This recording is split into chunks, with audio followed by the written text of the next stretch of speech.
All right, everybody.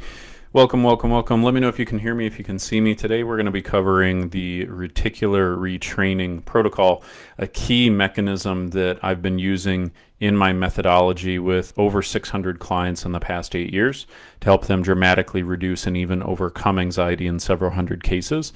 And this has also been a key piece of what has enabled me to overcome my own anxiety, where I had it for multiple years. It was very severe, even led to suicidal depression, and how I've been able to stay anxiety free since then. So if you can hear me, if you can see me, let me know. We've had a couple issues with the tech, so it'd be helpful if I can see, and we're just going to jump right into it. So the entire reason why I'm putting this out there is because so many people struggle with anxiety for years and years and years, and they try all of these kind of traditional coping mechanisms, and the coping mechanisms will typically add some amount of value.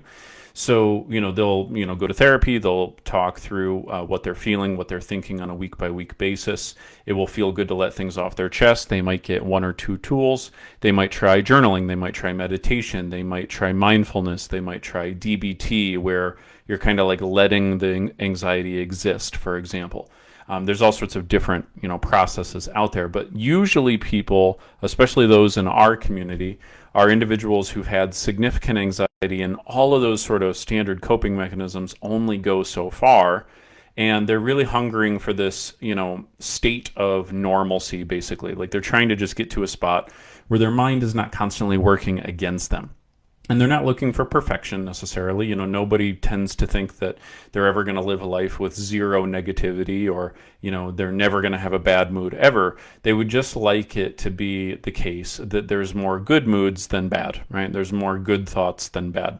And if that's kind of how you've been feeling, then we've got really good news for you. What I'm going to be sharing with you tonight is highly, highly relevant for you. So first thing to understand, if we're going to explain the reticular retraining protocol, first, you have to understand just a tiny little bit about a piece of the brain that's called the reticular activating system. Now, the reticular activating system, basically what it is it's just a network of interconnected nuclei inside of the brainstem. Okay, so it takes place inside of the brainstem, and that's not really the important part. But the part that you do need to know is that the RAS, it plays a very, very critical role in your day-to-day experience of your life.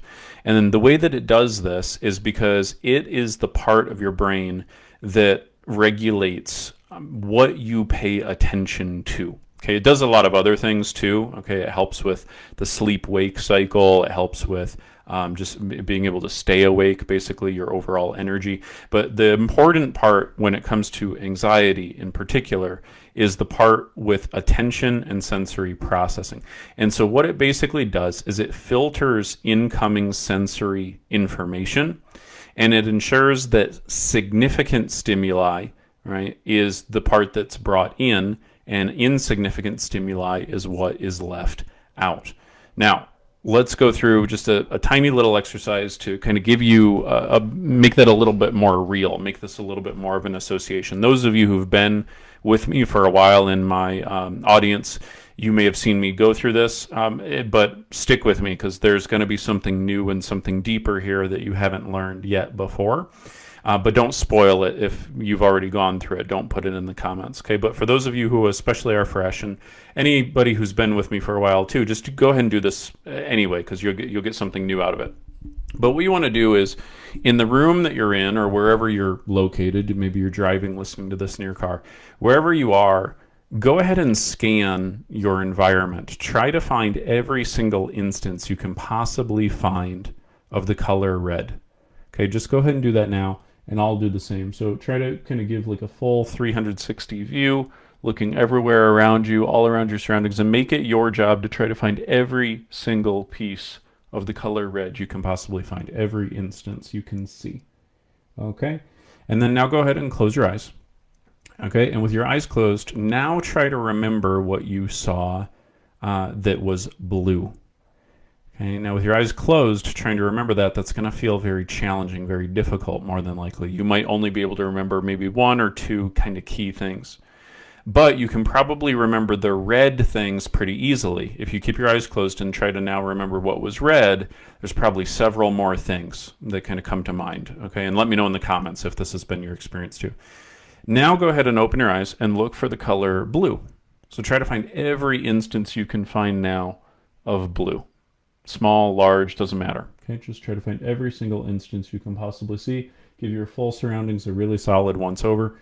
And what you'll probably be surprised to see is that there's a lot more blue than you might have thought there was a minute ago when I had you think about what it would have been with your eyes closed. Now, why am I having you looking for colors, and what does this have to do with anxiety? Well, first of all, what you need to understand is that your RAS is at work in both of these scenarios. So isn't it curious that when you were looking for the color red, you didn't see the color blue?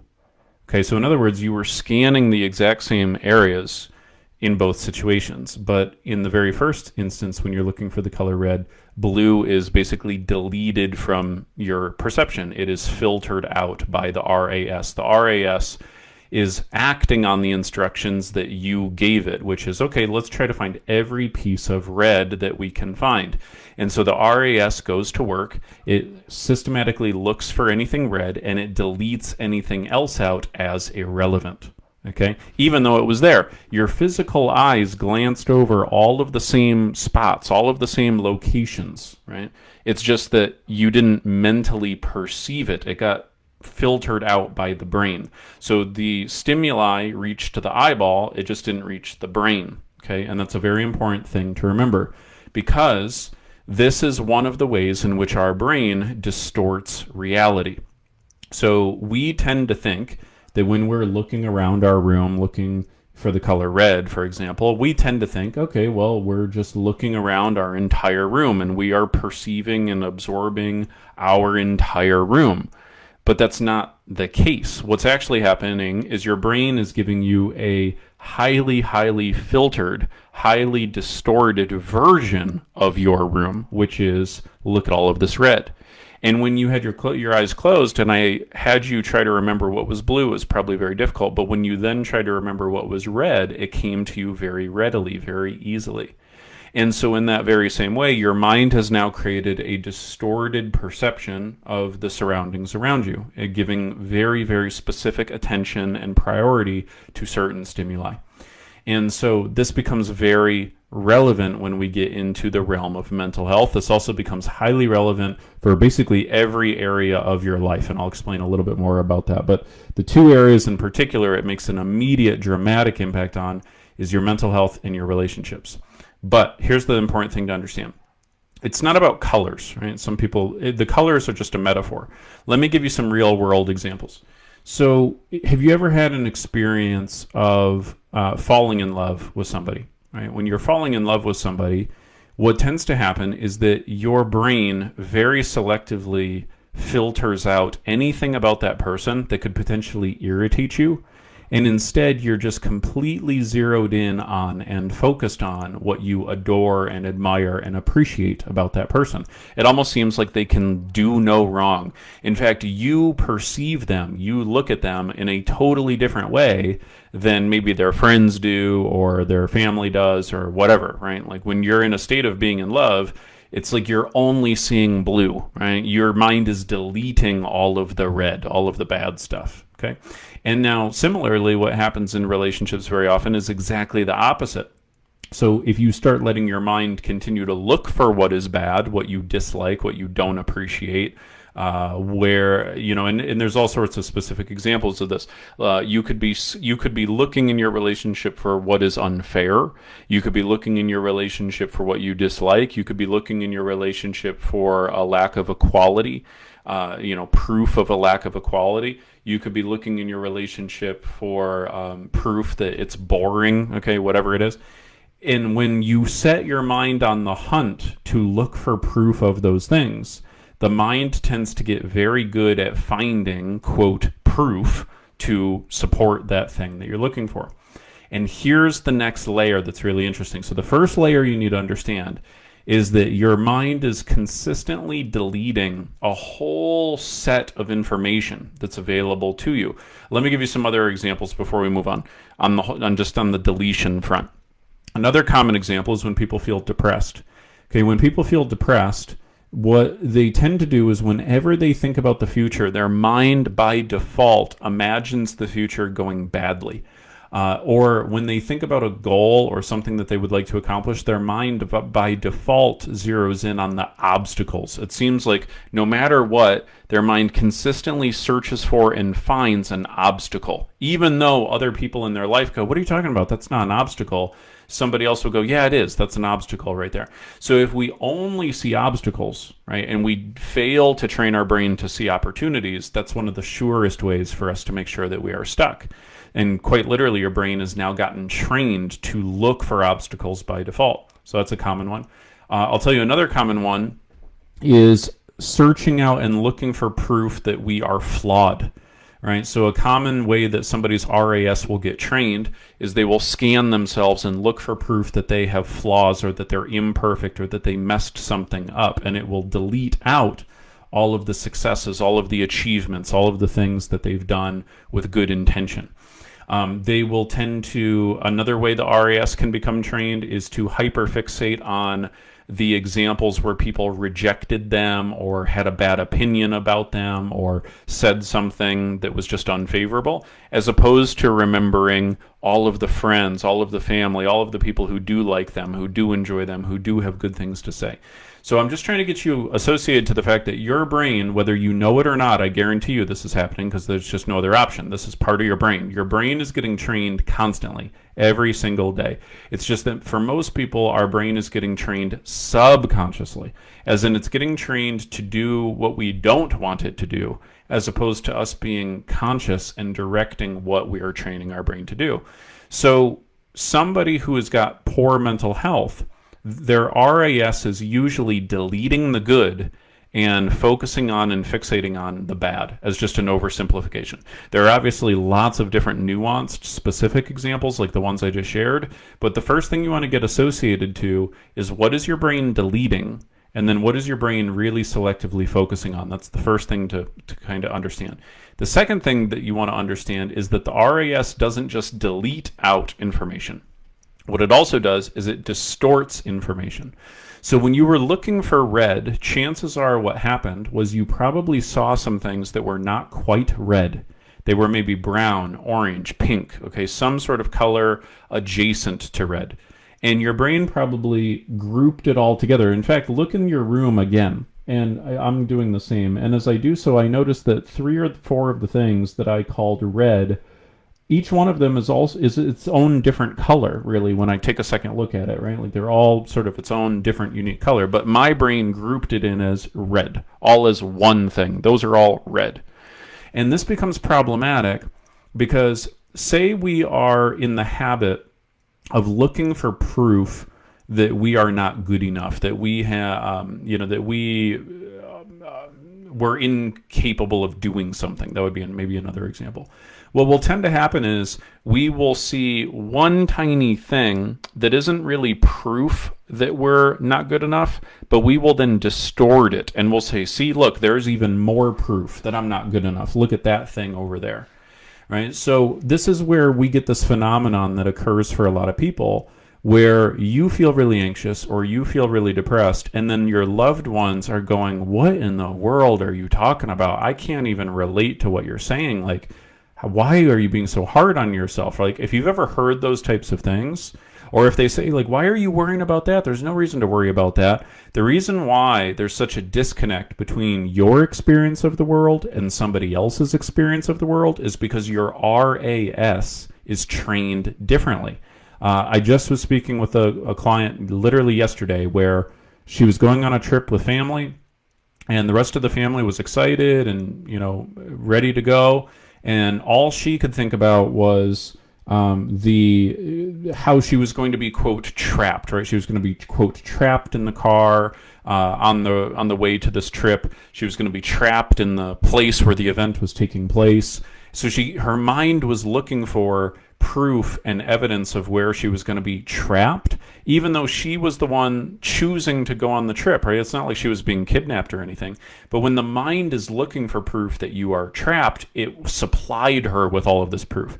So whether your mind is trying to focus on the worst case scenario, or your mind is looking for flaws in yourself that don't exist, or whether your mind is scanning your body looking for symptoms when there aren't really symptoms there are just sensations. And now your RAS has become trained to consistently filter and interpret sensations in your body as symptoms. That's what happens with health anxiety people. Or you look for all of the proof that you don't have control over something, or you look for all of the ways in which something is going to be difficult as opposed to energizing and exciting. Your RAS becomes trained and it dominates what you focus on, and what you focus on becomes what you feel. That's why this is so important. If you don't train the filter of your brain to work properly, then your mind is constantly working against you. It is quite literally distorting your reality and deleting major portions of your reality. And your perception of reality will be vastly different than the people in your life who don't have anxiety. And that's where there will be a big disconnect. And as I was alluding to earlier, it can also affect your relationships, because if you change what you're filtering for and what you're searching for and looking for in a relationship, it's a really big deal. That will impact the relationship hugely. But there's all sorts of other examples, like looking for, when your RAS is trained properly, let's talk about that. Let's use some positive examples.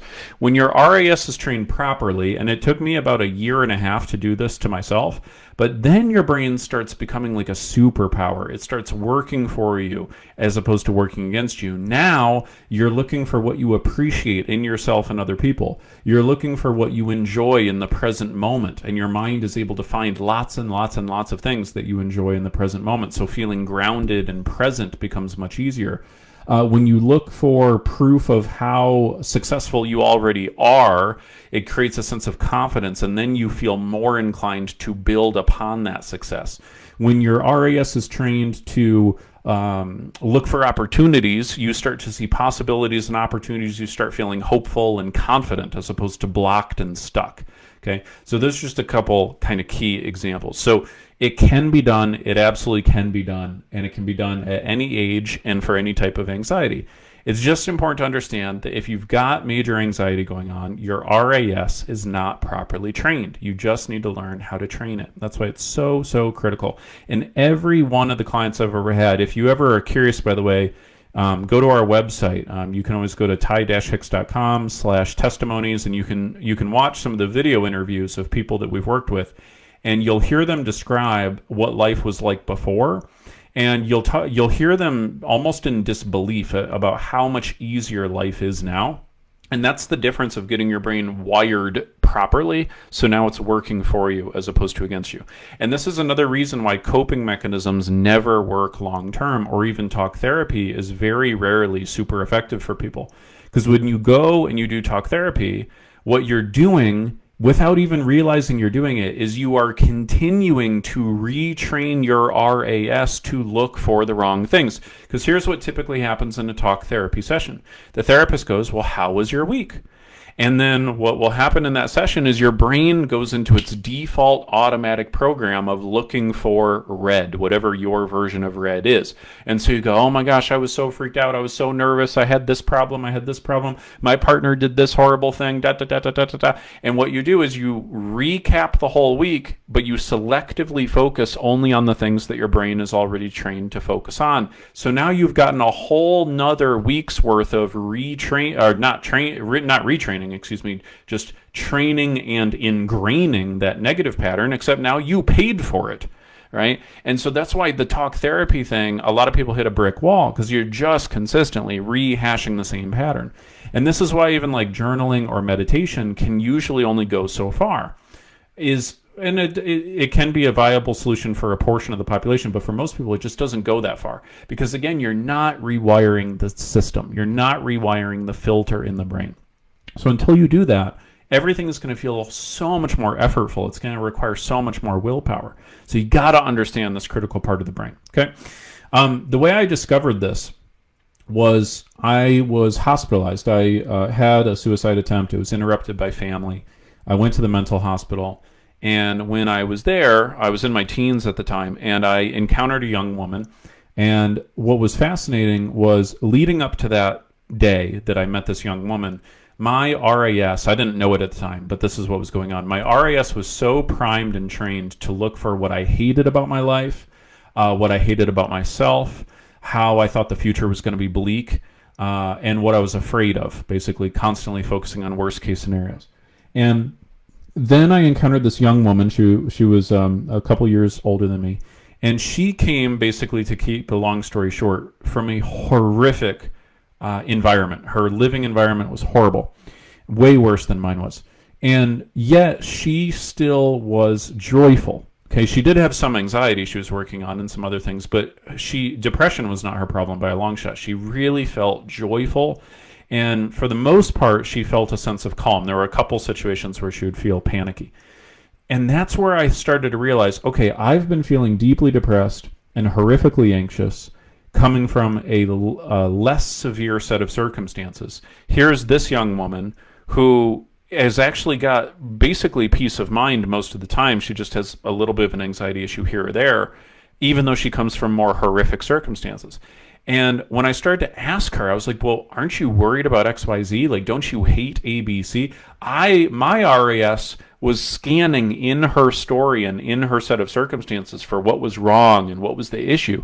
But it bounced right off of her. She was like, oh, no. I'm grateful for this. I'm grateful for that. I like this. I like that. Her brain was deleting the bad, and it was prioritizing and focusing on what the good is. And this is just what happens for happy people. Happy people are not people where only good things happen to them. Happy people are people where their brain only tends to focus the majority of the time on the possibilities, the good outcomes, the positivities, right? And it's not like about being delusional. It's just about being intentional of where your focus goes. So that's why it's so powerful. So that's where I first learned that. And I started to realize, like, man, there's something going on. Like, she has a different way of processing than I do. So I got to work on my way of processing. And that's kind of what started me down that process. Okay.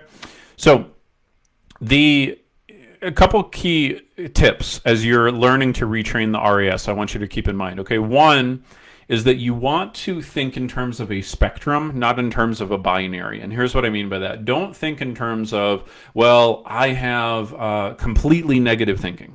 Okay, because when you start thinking in terms of universals like that, like I have completely negative thinking, that's not true. There are some things where you do focus in a positive. It's more about a spectrum. It's more about to what degree does your mind automatically think negative. That's the more important thing. And if you think in terms of a spectrum as opposed to a binary, it makes it easier for you to start to see some progress. So what I typically do with my clients, and this is something I'll pass on to you, is we like to call it your emotional center of gravity. So when I have a brand new client, I will ask them what percentage of the time on like a weekly average, what percent of the time do you tend to feel anxious? So it might be 80%, it might be 90, it might be 70, whatever, right? Let's say it's 80%.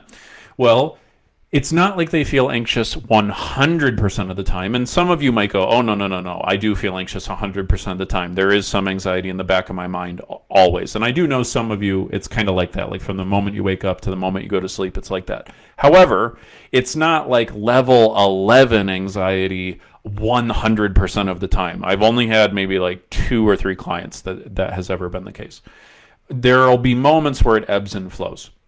So think in terms of a spectrum because it just makes it easier for you to start to make progress. If you think in terms of I either have anxiety or I don't have anxiety, then basically what you do is you're thinking about it as a light switch, not a dimmer switch, and that will cause you to feel like you're losing way more than you are. So one of the things we do with our clients is we say, okay, let's say you're at 80% anxiety. We're now going to aim for this upcoming week just to bring it down to 70%. And we do that week after week after week. And by changing the goal to be more about moving along that spectrum, it just makes the job a lot easier. So that would be one thing I'd be encouraging you to think of. So whatever your particular way of needing to retrain the RAS is, like maybe it is, okay, I need to stop focusing on the negatives in my, with my family relationships and focus on the positives. Think about just moving across that spectrum as opposed to I need to go from one extreme all the way to the other and I need to do it immediately because it doesn't work that way. The brain becomes trained gradually. Okay, that's the important thing to understand. Okay, the next thing that you want to understand is I kind of shared this earlier, but I just want to give you some terminology to kind of lock this in. Remember that what you want to be paying attention to is, number one, what is my RAS deleting? That's the key word, deleting, because you want to make sure that you're training it to delete the proper things. What you want your RAS to delete is what is out of your control, worst case scenarios, flaws, mistakes, bad characteristics. Okay, so like if you would compare my brain now compared to where it was when my anxiety was the highest, there's a lot of big differences. Back then I would consistently focus on what I can't control. Now I refuse to focus on things I can't control. I weed it out. I just don't even go there anymore. And all of those different kind of corollaries that I just mentioned hold. So focus on what you delete. You want to become aware. What is my mind deleting? And that becomes a blind spot that you can recover. Okay, so you can start to ask yourself some new questions like, okay, well, what characteristics of myself are positive? What can I appreciate about my life right now? What can I look forward to in the future right now? What do I appreciate in my relationship? What do I appreciate about my past? Okay, those would all be kind of questions you can sort of marinate on and start to introduce into your mind daily, and that can start the retraining process. That's a simple way to get it going. The other thing the RAS does is not just delete information, it also magnifies, right? That's the whole seeing pink and calling it red, right? So we magnify, we exaggerate, we distort, right? We make something bigger than it is. So you want to become aware of those situations as well, okay? So here's the kind of key couple questions you want to be asking yourself. Number one, what is my mind currently magnifying that needs to actually be deleted?